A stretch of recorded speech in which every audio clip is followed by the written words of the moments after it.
Announcement, Pilipinas, may bago pong scam. Ang tawag work scam. Mag-ingat po kayo. Gahanap po ako ng work from home jobs. Magkano ang nawala sa'yo, total?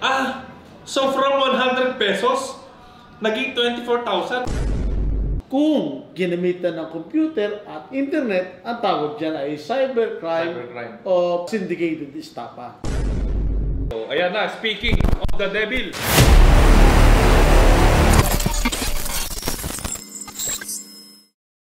Nandito ngayon tayo sa Boses ng Bayan. Kasama natin ang ating taga-suporta at susubukan natin siyang tulungan. At nagmalasakit si brother Mark na lang. Mark, okay. Salamat sa pagpunta mo dito. Dahil sa pagpunta nyo, bawat punta nyo dito at bawat paglalakad ninyo ng inyong reklamo or complaint or kung ano nangyari sa inyo, malaking tulong yan. Kasi marami pong nanonood na makakaiwas sa ginawa ninyong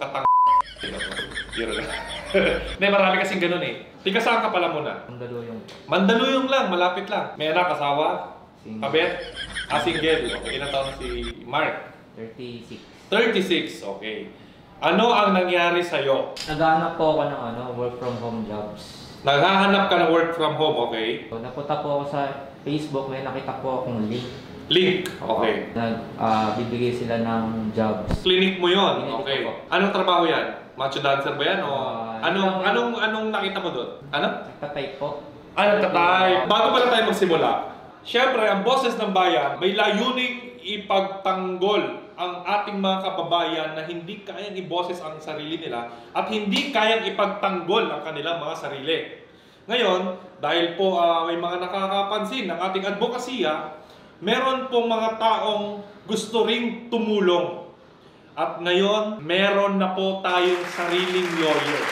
Libre to. Sobrang ganda ng kabutihan nitong tao na to, personalidad niya. Nakita niya tayo at gusto niya rin tumulong, sumama sa ating vision. So, binibigay niya sa atin ang kanyang effort na libre. Pride of San Sebastian from Lucena City.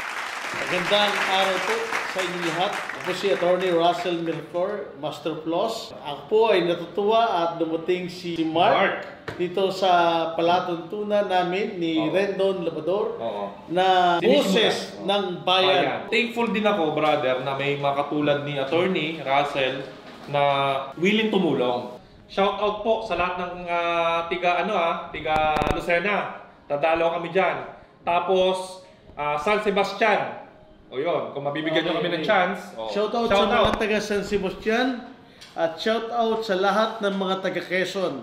Meron kaming plano na dumayo, pumunta dyan. Featuring, of course, our own Rendon Labrador at ang grupo, mga staff ng Boses ng Bayan. Ayun, eto po, pupunta kayo dito.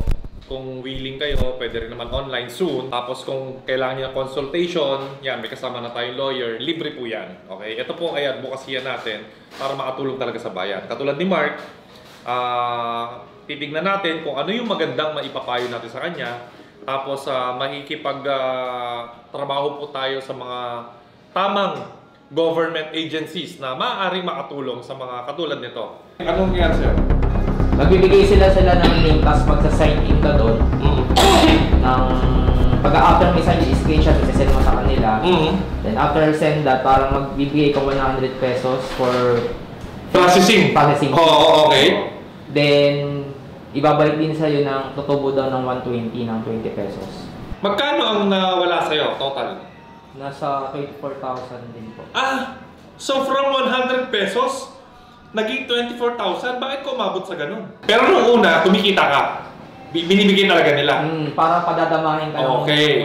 Nung wala ka nang mailabas na pera, gusto mo nang withdraw, hindi na ibibigay sa iyo withdraw. So hanggang 24K ka lang.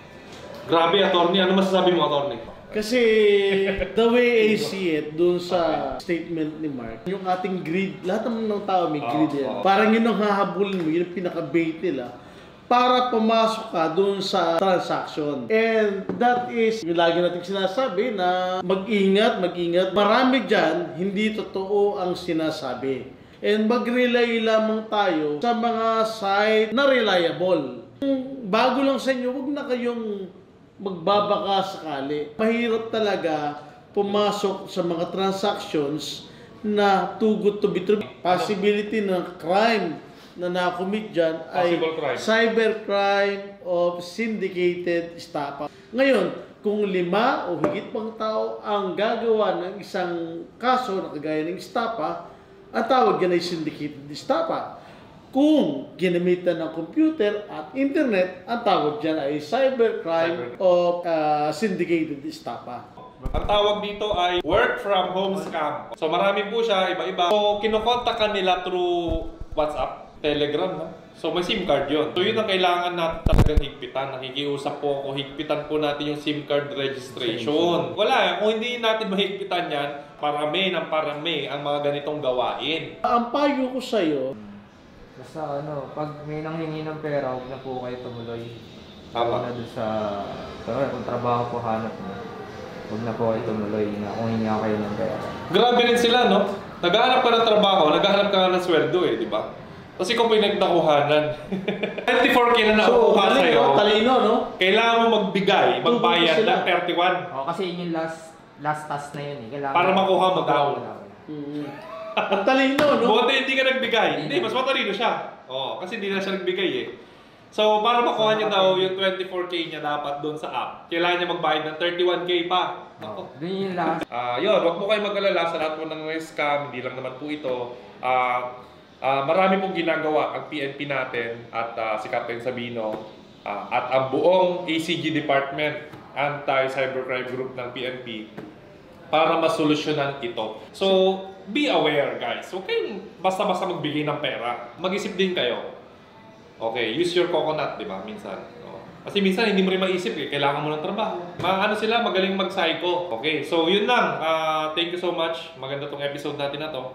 At maraming natutulungan. Mag-ingat po kayo. Attorney, maraming salamat. Episode 1 pa lang pero okay na tayo. At yan, sa mga taong gusto tumulong, lapitan nyo lang kami, email nyo lang kami, message nyo kami. Or sumama kayo sa group natin, official group, Boses ng Bayan. Ito po ay nasa Facebook page ko. At click nyo lang yun, join kayo. At kung nahihiya naman kayo, pwede nyo kaming i-email na lang sa sumbungannangpilipinas@gmail.com. At sa mga volunteers naman, kung nagugustuhan nyo po yung advocacy, ayan, message lang din po kayo at marami tayong matutulungan. Brother, maraming salamat. Nice meeting you. Yung pagpunta mo pa lang dito ay malaking bagay na sa tao. San Sebastian, salute po sa lahat ng inyong mga lawyers. Kayo po ay matitibay at matitikas. So, hopefully, attorney, dumami pa tayo para mas marami tayong matulungan. Sana. Okay, libre po ito libreng consultation. Sinong gumagawa nito, brother? Sinong gumagawa niyo? Wala. Di ba tayong funded dyan, baka naman meron dyan na baka naman gusto nyo tumulong, di ba? Ayun, yun lang. At marami tayong matutulungan. Alam ko, para sa bayan, para baguhin ang Pilipinas, Boses ng Bayan, Red Labrador here. Stay fit, stay healthy, stay motivated. At syempre, meron tayong espesyal na bisita ngayon. Speaking of the devil,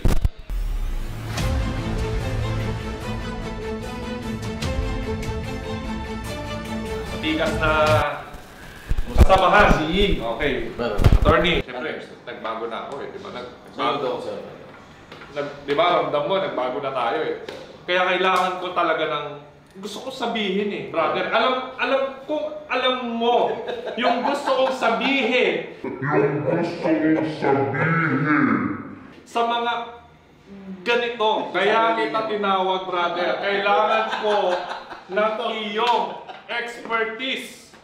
Brother, bibigyan kita ng minuto para ipakilala sa kanya at sa mga taong patanga-tanga pa rin. Ano ang mensahe mo? Sa mga naloloko, pag masyadong mabango, masyadong maganda sa pandinig, masyadong out of the usual, masyadong outstanding, asahan mo na, hindi totoo yun. Minsan, yung mga mukhang ginto, tanso pala. Kapag ikaw yung magtatrabaho, ikaw dapat yung binabayaran. Hindi ikaw yung nagbabayad, Brad. Anong tawag sa ganon? Tanga!